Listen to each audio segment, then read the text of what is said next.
Монгол улсын нэрийн өмнөөс хууль тогтоогчид толгойд орсон болгоно хууль болгож баталж болохгүй. Тийм ёсч байхгүй.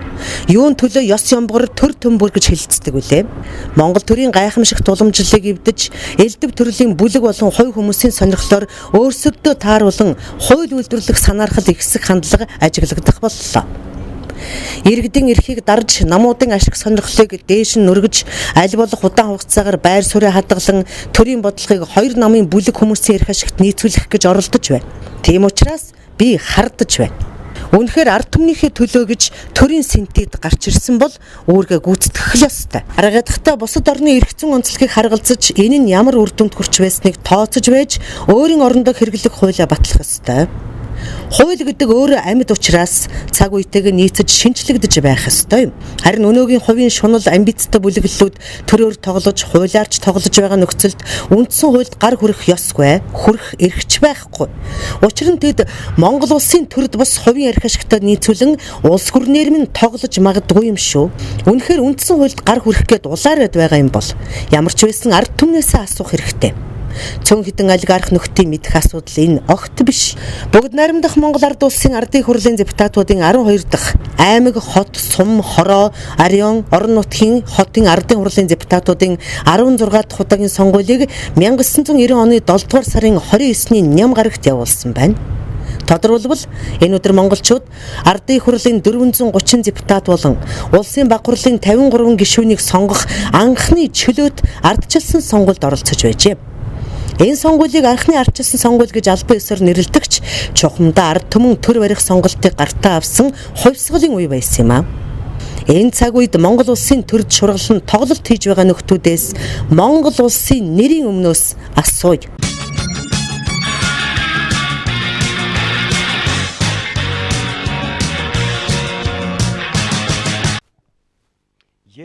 Бүүзэгд эхлээд манига дараа нь таныг бүр цаашлаад Монголын ард түмэн Монгол улсын төрөөр тоглоод байхыг би нүүрэндээ үстэйч гэсэн сармагчин би зөвшөөрч чадахгүй нэ. Ичих нүүр, ичих булчиргаагүй нүүрэндээ өсгөө хүний орон цог болж Монгол төр чургалсан шуналтнуудад миний дургу хүрч байна. Эхлээд хайрлсан, дараа нь өрөвдсөн, одоо хариуцлага нэхмээр байна. Одоо хүн төрөхт нь та бүхэн ичихгүй сүрэг сармагчин бид улс гүрэн ард олно хэрхэн удирдах, ард олно яаж хайрлаж хамгаалдгийг яруу тодор харуулад өгье.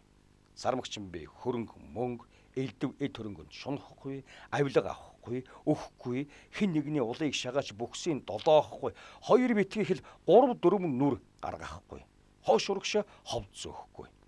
Чин шудраг амрагтаа хэлж үзээгүй мөртөө чинийхээ төлөө үхье гэж эх орондоо тангаргалсан юм. Хэрвээ би өргөсөн тангаргаа зөрчүүл сармагч намайг цаазалсан ч багтана. Сармагчин би ийм л байсан, ийм ч байх болно. Өнгө мөнгөнд хизээч хөврөхгүй, мөнхөд оршином.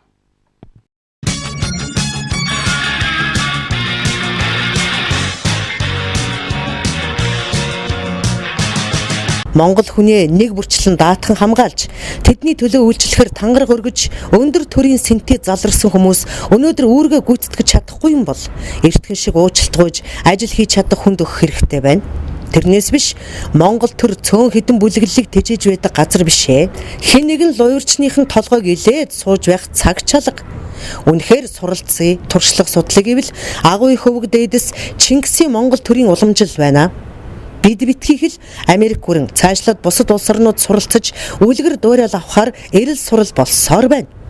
Тэгвэл өнөөгийн бид өвөг дээдсээс уламжлан үлдээж авч чадаагүй сураагүй л ядахта Америкчуудаас үлгэр авъя л та.